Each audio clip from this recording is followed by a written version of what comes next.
At the busiest corner of town, traffic thundered and no one cared except Amir with patched shoes and a bag stitched together.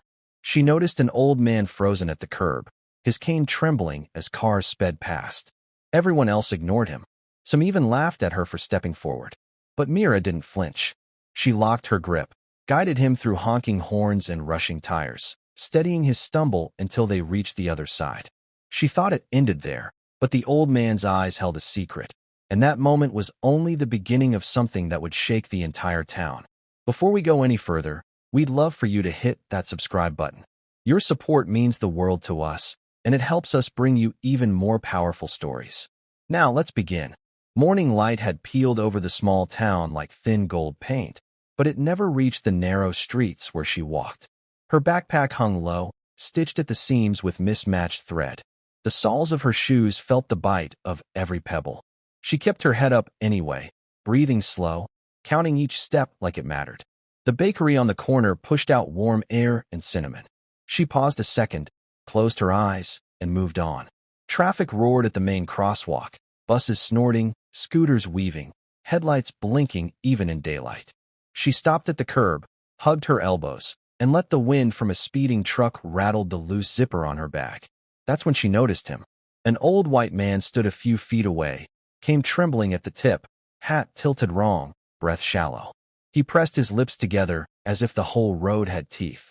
She watched his right shoe edge forward, then slipped back. He adjusted his sleeve, glanced at the flood of cars, blinked hard. No one slowed. A couple walked past with iced coffees. The man lifted his phone, took a picture of something over her shoulder, never saw either of them. A teen on a scooter laughed into his mic, swerved, and left the smell of fuel and rubber behind. From behind the mailbox, two women whispered like the town's radio.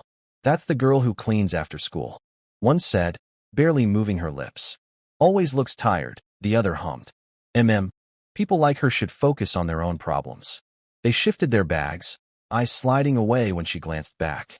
She felt the chafe of the backpack strap on her collarbone and rolled her shoulder once. She could keep walking. She had a shift later, homework after, and the sink that winded when the tap turned. Still, the way his knuckles whitened on the cane, the way his breath caught like a clock skipping seconds, wouldn't let her move. She stepped closer, palms open, pulse steadying to a quieter beat. The city's noise pressed against her ribs. Heat rose from the asphalt, carrying a sour mix of oil and old rain. She lined her shoes with the painted white of the crosswalk, tested her balance, and waited for a seam in the traffic. Cars blinked by like metal fish. She inhaled, exhaled, counted to 3. A horn flared, tires hissed. She lifted her hand, small but sure, and the first driver eased. Then the next, one breath, 2. She edged forward half a step, then another, checking his feet, the cane, the distance to the opposite curb. Her fingers hovered near his forearm, close enough to catch, not close enough to startle. He angled his body, wavered, steadied. She shifted her weight to her back leg, ready if his ankle buckled from the shade of a bus shelter. A couple of boys muttered, "Wild how she acts like a hero." One said, pretending not to watch. "For what? Nobody's filming." The other shrugged, then kept looking. Anyway, the light changed. Engines grumbled. She felt time stretch long and thin. She waited for the surge to fade, for the lull to open like a doorway. Then softly, carefully, she moved with him, not dragging, not rushing, just a quiet escort through a river of noise. Each step placed like a word she refused to swallow. At the midpoint, a bus mirror sighed past the edge of her sleeve. She didn't flinch. She adjusted, guided, breathed him into a rhythm that matched the painted lines. The far curb seemed far enough to doubt and close enough to trust. Sweat gathered at her hairline. Her fingers tingled. They reached the last stripe. She eased him onto clean pavement, checked his footing, and let the noise recede into ordinary sound again. Her chest rose, fell, her shoulders dropped a fraction. She brushed a fleck of dust from her skirt, slipped the backpack higher, and without ceremony, prepared to continue her day. Behind her, the town kept moving. In front of her, the day opened just a little. The old man's weight leaned heavier on the cane once they reached the sidewalk. His breath rasped in his chest, but he kept nodding as if telling himself he had survived another crossing. The girl lingered a moment, half turning her bag strap in her hands. She didn't expect thanks. She didn't expect anything. She had only done what felt right. Still, his voice reached her, thin, worn, but edged with gratitude. You kept me from falling. He tapped the cane lightly, like punctuation. His eyes searched her face, trying to read a name he didn't know. She tilted her head, gave a small smile that barely lasted, and muttered that anyone would have done it. Then she shifted her bag, stepping away as if to fade back into the crowd, but not everyone agreed. From the bus stop, two teenagers watched with folded arms. One scoffed loud enough to sting. That's the girl with the patched shoes. Look at her, pretending like she's somebody's guardian. The other sneered, whispering, wait till she trips herself. Always playing saint. Their laughter tangled with the hum of engines and spilled toward her ears. She pretended not to hear, but her cheeks warmed. Her fingers picked at the frayed corner of her backpack strap. She'd heard versions of that tone all her life. The voice that measured her worth against what she didn't have. Yet the old man's expression cut through the noise. His eyes weren't mocking. They carried something else, something quieter, almost thoughtful. A truck coughed black smoke as it pulled away. The girl blinked against it, adjusted her balance, and offered him a nod before walking off. Her stride was steady, but her heartbeat faster. She wondered if she looked foolish, helping a stranger when her own home leaked rainwater through the roof. But she couldn't shake the image of his cane trembling in traffic and how close his shoes had come to slipping. The old man stayed where he was, leaning on his cane, watching her disappear down the street. A car door slammed nearby, startling him, but his gaze didn't move. His lips curved, not into amusement, but recognition, as if he'd just witnessed something the rest of the town had missed. By the bakery window, two women who'd watched the crossing whispered again, strange child. She's always giving what she can't afford to give. One of them tapped the glass absent-mindedly, eyes on the emptying street. And yet, maybe that's why I can't stop noticing her. Meanwhile, the girl rounded the corner, shoulders set against the whispers. She tugged her sweater sleeve lower, tightened a knot on her backpack strap, and let the noise of the town fold back over her. Her kindness hadn't cost her anything except attention she didn't want. But still, her chest carried a weight, not of shame, but of something she couldn't yet name. She didn't see the old man straighten slowly, glance once more in her direction, and walk away with the mind already turning. The week moved on in its ordinary rhythm. School bells, cleaning shifts, and the tired shuffle of evenings where homework was balanced against dishes and laundry. The girl kept her head down, repeating the cycle she had known for as long as she could remember. What she didn't notice was that someone else had begun watching her path. It happened on a late afternoon when the light tilted golden and the streets smelled faintly of cut grass and wood smoke. A knock rattled against the flimsy front door of her family's small home. She froze mid-step, her hands damp from scrubbing a pan. Visitors never came. Her mother glanced up, frowning, then wiped her palms on her apron and cracked the door open. Standing there, framed in sunlight, was the same old man she had helped days before, except now he didn't look lost or fragile. His shoulders were straight, his boots firm against the porch boards, and his cane leaned lightly in his hand, more as habit than need. Behind him rumbled a truck, its bed stacked with wooden crates painted with the familiar name, the largest farm in town. The sight of that name made her breath hitch. That farm wasn't just land. It was power. It was the very backbone of the community, supplying markets, schools, and restaurants. And here was its owner standing at her door. The girl's mother stammered, offering a hesitant greeting, but the man's gaze shifted toward the girl herself. His eyes softened, and he nodded slowly, as if confirming something he already knew. You didn't recognize me, did you? His voice carried strength now, calm and deliberate. She shook her head, still holding the dripping dish rag, feeling out of place in her own doorway. He stepped inside with careful respect, not letting his boots scuff the worn rug. His gaze lingered on the leaking ceiling, the patched furniture, the corners that spoke of quiet struggle. He touched the brim of his hat and spoke low, but certain. That day at the crossing, you thought you were helping a stranger. But I knew the truth in that moment.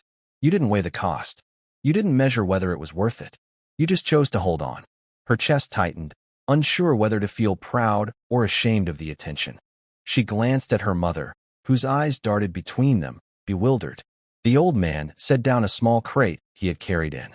Apples gleaming red, bread wrapped in cloth, jars sealed with golden honey.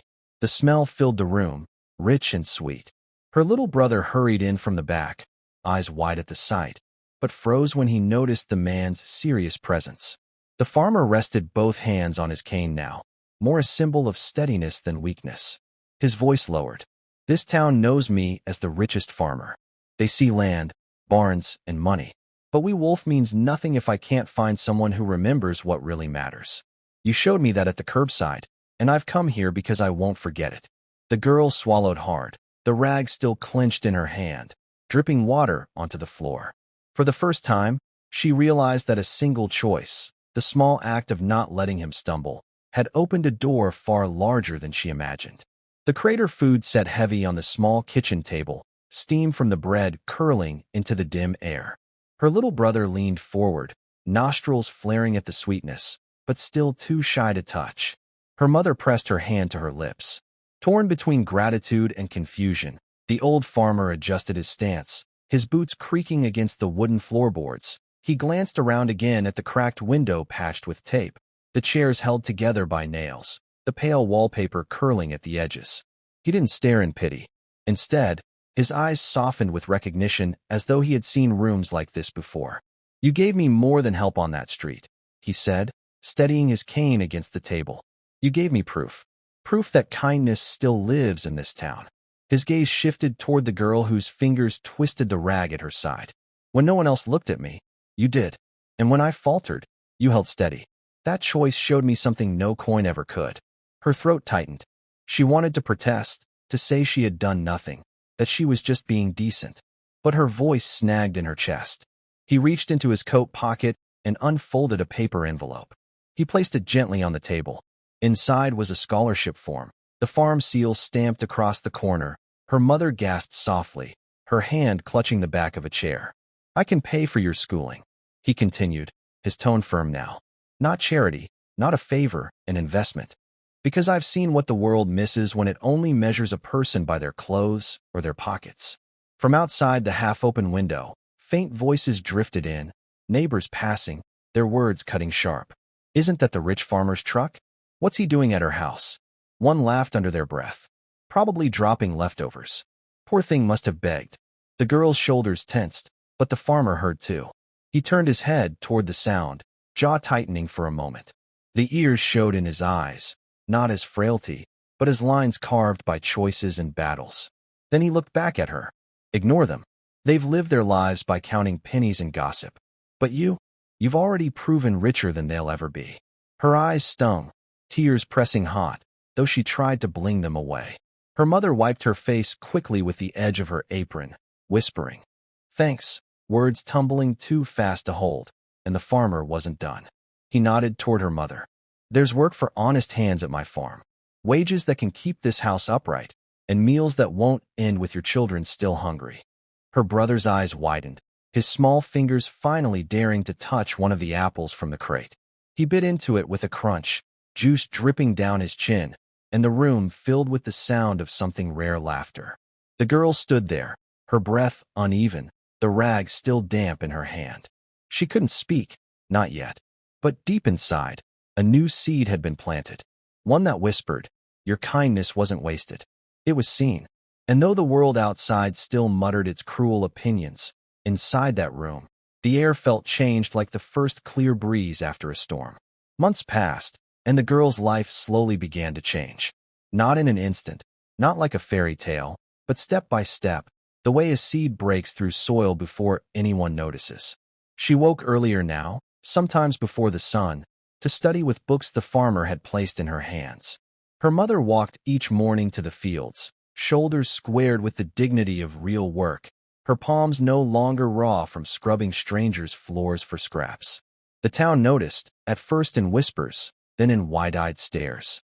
When she rode to school in the farmer's truck, some children pressed their noses to the window, muttering, That can't be her. Others scoffed, saying she'd been lucky, nothing more. But luck never explained why she still worked harder than anyone else. Why she carried kindness like armor and didn't bend to the noise.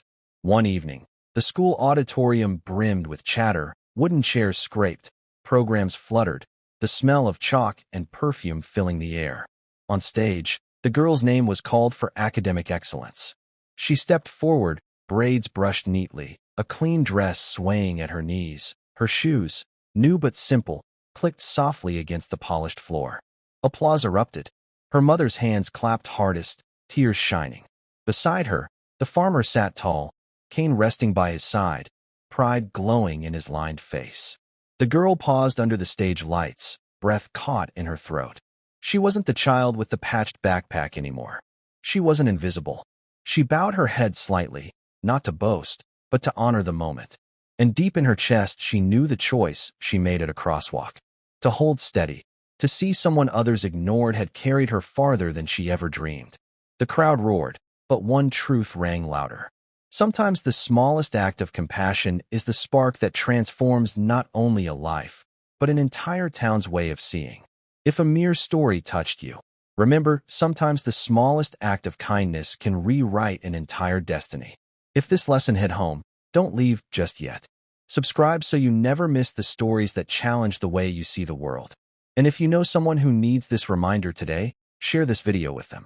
Your click might be the kindness that changes their path.